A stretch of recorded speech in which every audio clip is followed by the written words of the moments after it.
उसका हिंदी में अनुवाद बताएं तो। देखिए, जो है हम आपको एक कथा सुनाते हैं श्री रामचरितमानस का। भगवान राम से अगर कोई प्रेम तो सब करते हैं, लेकिन कोई सबसे ज्यादा प्रेम करने वाला है तो वो माता कैकेयी है। लोग तो समझ नहीं पाते हैं, कहते हैं कि वो तो वन में भेज दी थी, वो कैसे प्रेम करती हैं। तो वही सबसे ज्यादा प्रेम करती है। वो वन में भेजी थी तो भगवान राम को दिए हुए वचन को पूरा करने के लिए वो वन में भेजी थी। वही सबसे ज्यादा प्रेम करने वाली। सभी लोग, सभी माताएं अपने बच्चे को दूध भात खिलाती हैं बड़े प्रेम से। वैसे ही एक बार माता कैकेयी भी भगवान राम को अपने गोद में बैठा करके और दूध भात खिला रही थी। भगवान राम 1 गिलास खाए, 2 गिलास खाए, 3 गिलास खाए, चौथे में हाथ पकड़ लिए। बोले, माँ, आपने कभी हमसे ये नहीं पूछा कि राम तुमको कुछ चाहिए? तो माता कैकेयी बोली कि अरे पुत्र, अरे राम, तुमको कुछ चाहिए तो जल्दी बोलो, क्या चाहिए? तुमको कुछ चाहिए, जल्दी बोलो। तुम्हें मांगने में देरी हो सकती है, मुझे देने में देरी नहीं हो सकती। भगवान राम बोले, माँ, पहले मेरी कसम खाओ कि जो मैं मांगूंगा वो दोगी। माता कैकेयी बोली, हाँ राम, मैं तेरा कसम खाती हूँ, जो तुम मांगोगे वो हम देंगे तुमको। मांगो, क्या चाहिए? भगवान राम बोले, माँ, लेकिन जो मैं मांगने जा रहा हूँ अगर वो आप दे दोगी तो संसार में कोई भी आपका नाम, अपने बच्ची का नाम नहीं रखेगा। तो कैकेयी माता बोली, मुझे मंजूर है राम, बताओ ना क्या चाहिए। मेरा नाम, अपनी बेटी का नाम कोई न रखे, ये मुझे मंजूर है। मेरा राम प्रसन्न रहे, इससे बढ़कर मेरे लिए और क्या हो सकता है। भगवान राम बोले, माँ, लेकिन जो मैं मांगने जा रहा हूँ अगर आप दे देंगी तो संसार में आपका अपजस होगा। माता कैकेयी बोली, मुझे जस मिले, मेरा राम प्रसन्न न रहे तो वो जस मुझे नहीं चाहिए, मुझे अपजस मंजूर है। भगवान राम के आंखों में आंसू आ गए।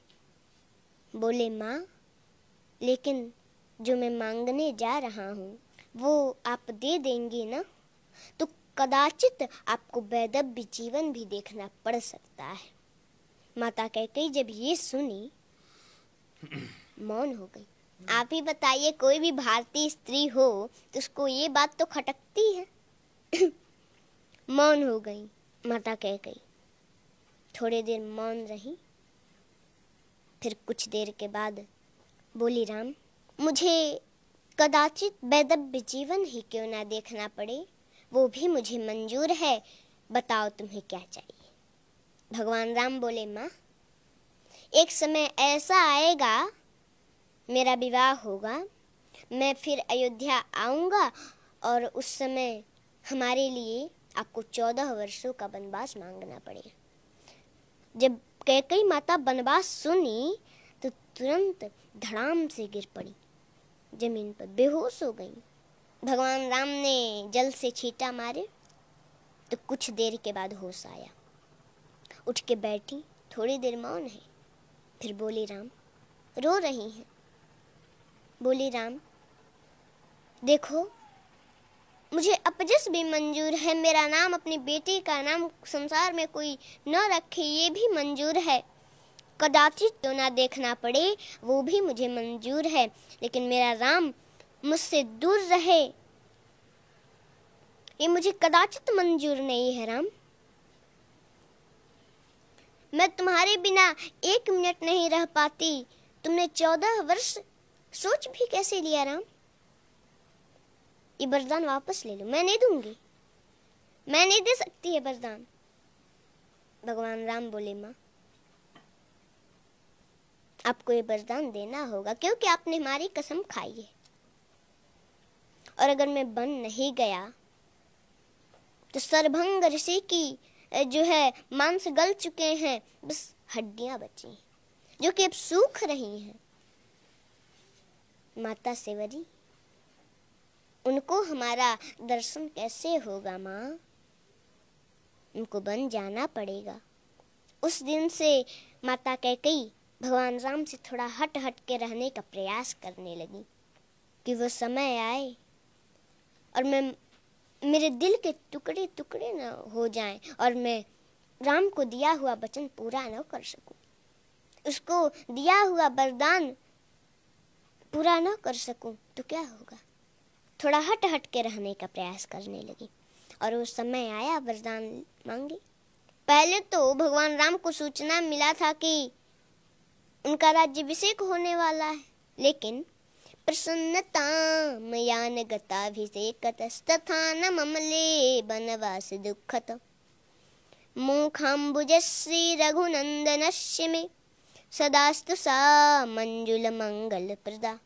जब भगवान राम को ये सूचना मिली कि उनका राज्याभिषेक होने वाला है तो उनके मुख पर प्रसन्नता नहीं थी, लेकिन पुनः उसके अगले दिन उनको सूचना मिल गई कि 14 वर्षों का वनवास मिल गया, तो उनके मुख पर थोड़ा सा उदासी भी नहीं थी। उस समय तो प्रसन्न हो रहे हैं कि अरे पिताजी ने हमको अयोध्या का राज नहीं, पिता दिनी मोहि कानन राजू, पिताजी ने मुझे अयोध्या का राज नहीं, मुझे तो जंगल का राजा बना दिया। वो तो प्रसन्न हो रहे हैं और उस समय उपदेश देते हैं कि कोई भी परिस्थिति हो उसमें प्रसन्न रहना चाहिए, हंसते रहना चाहिए। कोई प्रसन्नता की बात सुन ली, ज्यादा उसमें प्रसन्न भी नहीं होना चाहिए, और कोई दुख का बात सुन लिया तो उसमें ज्यादा दुखी भी नहीं होना चाहिए।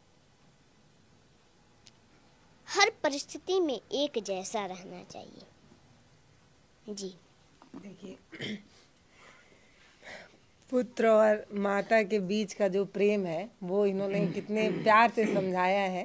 इतना इससे पहले भी कई बार राम कथा सुनी होगी, कई बार आपने मंचों पर सुनी होगी, मैंने भी सुनी है, टीवी में देखा है, कई बार मम्मी के साथ सत्संग जाना हुआ है, लेकिन इतना प्यार से आज तक कभी नहीं सुनी हूँ। इतने मधुर आवाज में कहाँ पे ठहराव देना है, कहाँ पर पिच गिराना है कि आप उस वाक्य से जुड़ पाएं, कहाँ पर पिच उठाकर हाई बोलना है, ये एक कला है।